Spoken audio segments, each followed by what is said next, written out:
The Lost Ring and the Power of Patience. A story of faith, honesty, and divine blessings. In the grand city of Damascus, a merchant named Hassan was known for his honesty, generosity, and deep faith in Allah. Unlike others who pursued wealth at any cost, he believed true sustenance, rizq, came from honesty and patience. His shop in the bustling bazaar was always filled with customers who trusted him. He sold fine silks, exotic spices, and rare perfumes, treating everyone with fairness. One day, a wealthy traveler entered his shop, carrying a small velvet pouch. He pulled out a magnificent gold ring embedded with a sapphire. "This is my most valuable possession," the traveler said. "I must go on a long journey and need to leave it in safe hands. Can I trust you?" Hassan nodded. "I will guard it as if it were my own." The traveler smiled, left the ring, and departed. Months passed, but he never returned. Hassan kept the ring locked in a wooden box beneath his counter, waiting. One evening, a greedy shopkeeper named Fadil saw Hassan handling the ring. His eyes gleamed with envy. "Why do you keep such treasure locked away?" Fadil asked. "Sell it and you'll be rich." Hassan shook his head. "It is not mine. It belongs to a traveler who trusted me." Fadil smirked. "And if he never returns, why waste such wealth on a stranger?" Hassan replied, "Allah sees all that we do. My duty is to return it, no matter how long it takes." Fadil left, grumbling, but a plan was forming in his mind.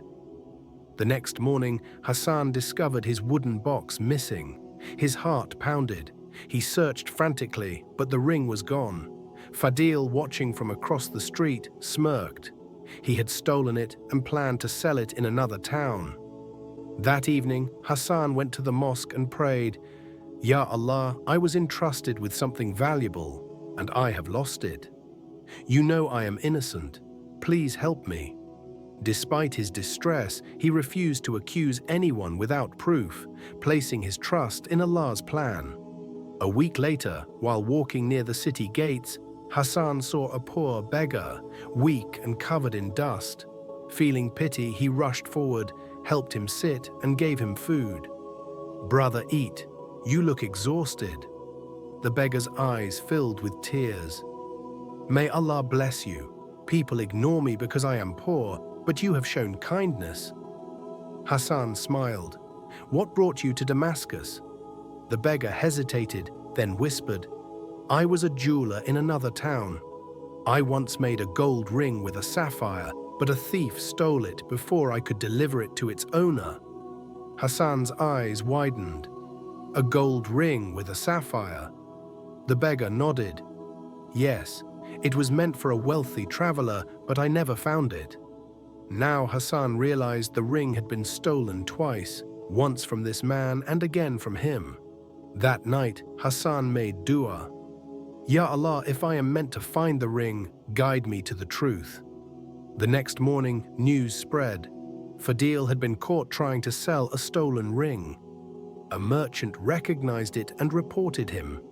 The Qadi, judge, summoned all parties, including Hassan, the beggar, and the merchant. Trembling with fear, Fadil admitted, "I stole the ring from Hassan's shop, but I didn't know it was stolen before that." The judge declared, "This ring belongs to the beggar, for he was its true maker. But since Hassan was entrusted with it, he will decide its fate." Hassan turned to the beggar. "The ring belongs to the traveler. We must return it to him." Overwhelmed by Hassan's honesty, the beggar said, "Then keep it until the traveler returns." Months later, the traveler finally returned.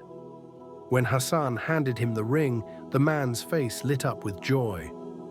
"I never thought I'd see this again," he said. "I tested many merchants to find one truly honest. You have passed the test, Hassan." He rewarded Hassan with 100 gold coins and said, "I need a trustworthy man in my trade. Will you be my business partner?" Hassan humbly accepted. His honesty brought him more wealth than he ever imagined, but more importantly, it strengthened his faith. Fadil was punished for his theft, and the beggar was given a new workshop to restart his business. That evening, Hassan stood in the mosque, thanking Allah for his wisdom. Lessons from the story: patience and honesty always bring blessings. Allah is the best of planners. Even if something is stolen, He can return it in ways we never expect. We must always trust in Allah's justice, for He sees what is hidden from our eyes. Indeed, Allah commands you to render trusts to whom they are due. Al-Quran, chapter 4, verse 58.